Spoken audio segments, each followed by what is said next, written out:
Pigmentation दो प्रकार के होते हैं, या तो हाइपर पिगमेंटेशन जिसमें काले रंग की या ब्राउन कलर के स्पॉट्स आ जाते हैं फेस पे, या फिर हाइपो पिगमेंटेशन जिसमें सफ़ेद स्पॉट्स आ जाते हैं। ये सफ़ेद स्पॉट्स कई बार हल्के सफ़ेद रंग के होते हैं, कई बार बहुत ज़्यादा प्रोमिनेंट होते हैं। जो काले स्पॉट्स हैं ये अधिकतर महिलाएं में पाए जाते हैं और इनकी एज ग्रुप होती है 25 से 30 साल के बीच में। मोस्टली महिलाओं में ये स्पॉट्स प्रेगनेंसी के बाद पाई जाती हैं और इसके और भी कई कारण होते हैं।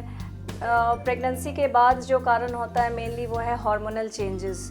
उसके बाद धीरे धीरे सन एक्सपोजर भी एक मेन कारण है, और जिनकी आउटडोर एक्टिविटीज़ ज़्यादा होती है उनमें ये प्रॉब्लम ज़्यादा पाई जाती हैं। इसके अलावा कई रीज़न्स होते हैं, जैसे कि कई मेडिसिन्स के कारण भी पिगमेंटेशन ज़्यादा हो जाता है, जैसे कि ओरल कॉन्ट्रासेप्टिव पिल्स वगैरह। इसके अलावा जो दूसरी प्रॉब्लम है हाइपोपिगमेंटेशन की, ये हाइपोपिगमेंटेशन वाली प्रॉब्लम्स एक होते हैं जो बच्चे वाले एज ग्रुप में ज़्यादा पाए जाते हैं, जिसमें जो स्पॉट्स होते हैं वो कई बार बहुत लाइट वाइट स्पॉट्स होते हैं, कई जगह पे अपीयर होते हैं, फिर खुद ब खुद डिसअपीयर हो जाते हैं। अधिकतर बच्चों में जो ये वाइट स्पॉट्स पाए जाते हैं पेरेंट्स बहुत वरी करते हैं, और कई बार इनको 2-3 चीज़ों से जोड़ दिया जाता है, जैसे कि फंगल इन्फेक्शन हो या कैल्शियम की डेफिशिएंसी से या लिवर स्पॉट्स।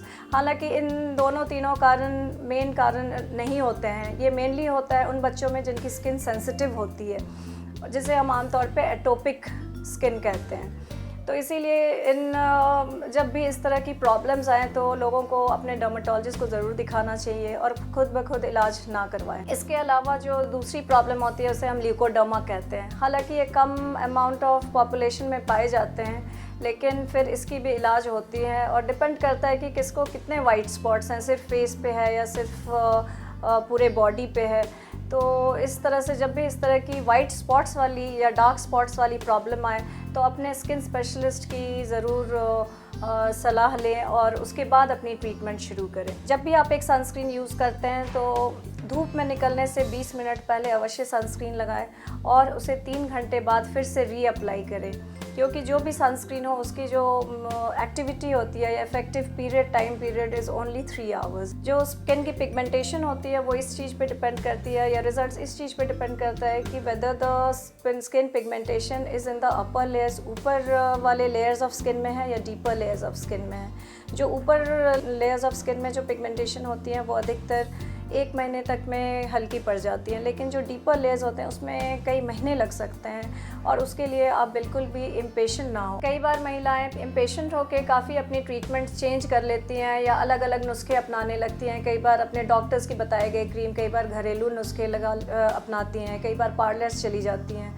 इससे क्या होता है कि जो प्रॉब्लम ऑलरेडी कम होता है या शुरू में थोड़ा होता है वो कई बार बढ़ भी सकते हैं।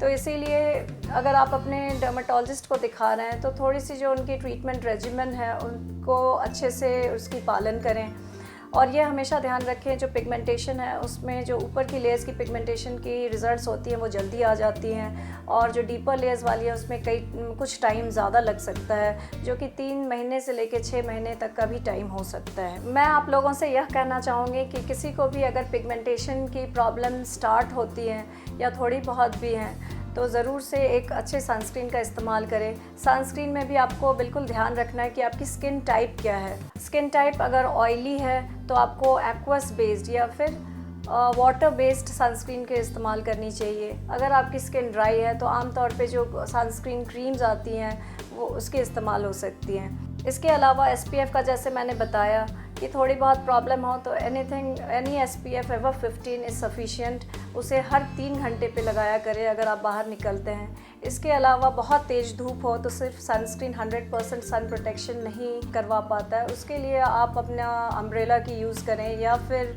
हैट, कहीं घूमने जाते हैं तो हैट के इस्तेमाल ज़रूर करें। आमतौर पे महिलाएं कुछ घरेलू नुस्खे भी अपना सकती हैं, जैसे कि शहद में थोड़ी सी नींबू के रस मिला के लगा सकते हैं, या फिर खीरे का जूस भी अप्लाई कर सकती हैं।